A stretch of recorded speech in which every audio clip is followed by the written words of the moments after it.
Cari fratelli e sorelle, Chers frères et sœurs, celebriamo oggi il giubileo del mondo missionario. nous célébrons aujourd'hui le jubilé du monde missionnaire et des Una migrants. bella occasione per ravvivare in noi C'est une bonne occasion pour raviver en nous la conscience de la vocation de l'appel missionnaire a tutti qui nous la gioia e la pousse consolazione à del apporter Vangelo. à tous la joie et la consolation de l'Évangile, Una storia en particulier à ceux qui ont une vie difficile et meurtrie. particolare Je pense en particulier aux frères migrants dovuto abbandonare la loro terra, qui ont dû abandonner leur terre lasciando i loro cari, en y laissant souvent leurs proches, le notti della paura, traversant les nuits de la peur et de la solitude et vivant, e la violenza. expérimentant sur leur propre peau la violence. Perché presso la tomba dell'apostolo Nous sommes Pietro ici, près de la tombe de l'apôtre Pierre, deve et poter chacun dire con d'entre nous doit pouvoir être en mesure de dire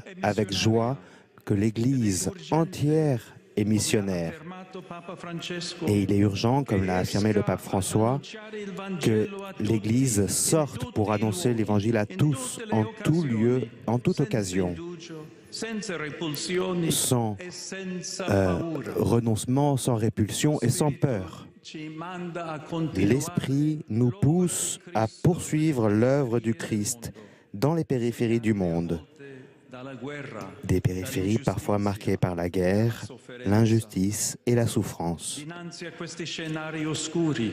Devant ces scénarios obscurs Nella storia, qui réémergent de si nombreuses fois dans l'histoire, perché, Signore, un cri est porté vers le Seigneur. Pourquoi, Seigneur, n'interviens-tu pas?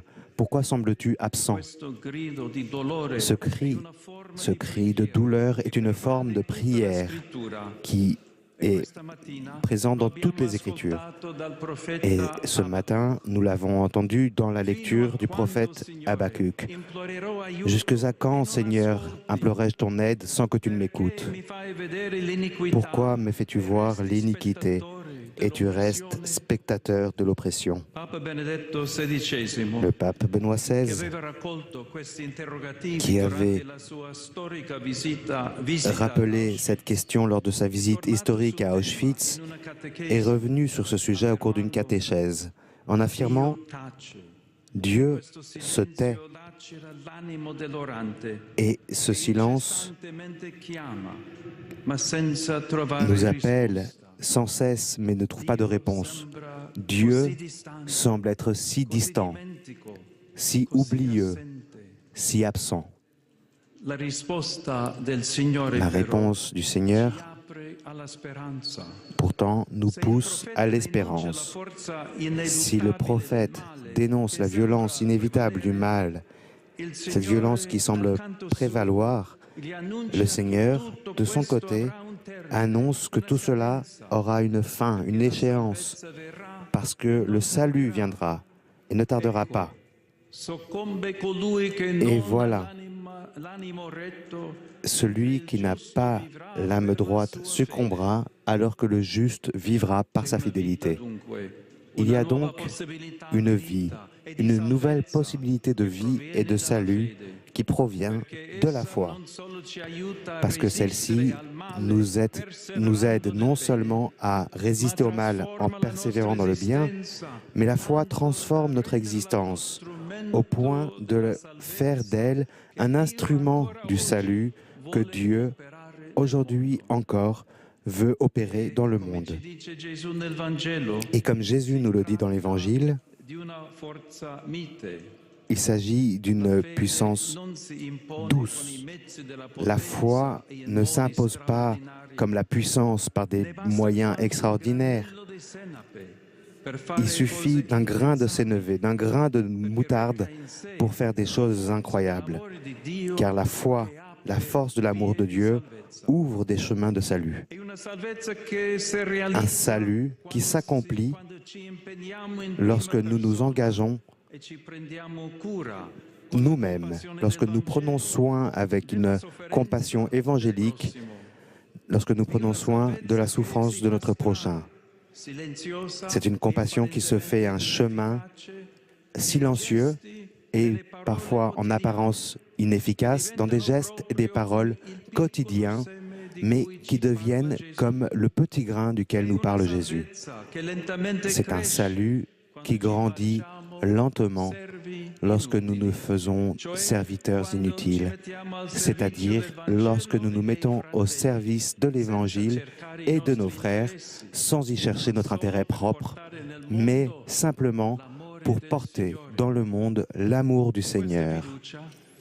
Avec cette confiance, nous sommes appelés à renouveler entre nous le feu de la vocation missionnaire. Comme l'affirmait le pape Paul VI, il nous appartient de proclamer l'Évangile dans cette période incroyable de l'histoire humaine, un temps qui est véritablement sans précédent, dans lequel des progrès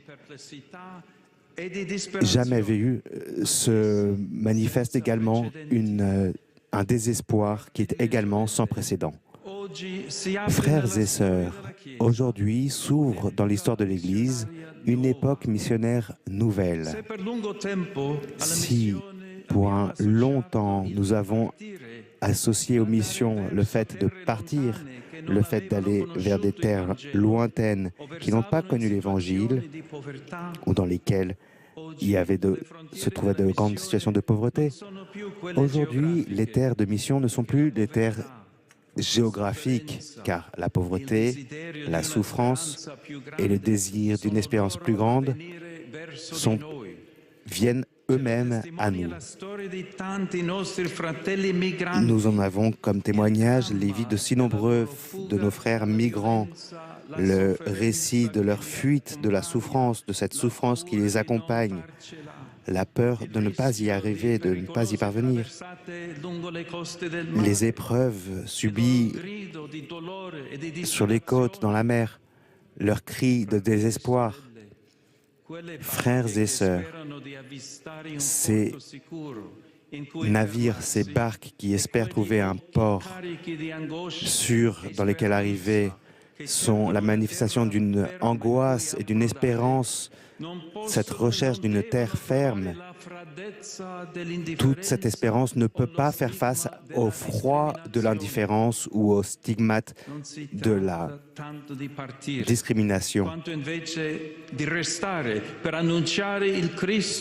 Il faut pouvoir annoncer le Christ à travers l'accueil, la compassion et la solidarité. Il faut pouvoir demeurer sans se cacher derrière la facilité de notre individualisme. Il faut pouvoir faire face à ceux qui arrivent de terres lointaines et martyrisées. Il faut pouvoir leur ouvrir les bras et le cœur, les accueillir comme des frères et être pour eux une présence consolatrice et espérante. Il y a tant de missionnaires, mais également de croyants et de personnes de bonne volonté qui œuvrent à l'accueil des migrants et qui promeuvent une nouvelle culture de la solidarité, allant au-delà les stéréotypes et les préjugés. Mais ce précieux service interpelle chacun d'entre nous dans les petites possibilités de chacun d'entre nous. C'est l'époque, comme le disait le pape François, il est le temps de nous mettre tous dans un état permanent de mission, ce qui exige deux engagements missionnaires, la coopération missionnaire et la vocation, l'appel missionnaire. Avant tout, je vous demande de promouvoir une coopération missionnaire renouvelée dans les églises, dans les communautés de tradition ancienne, comme celle d'Occident.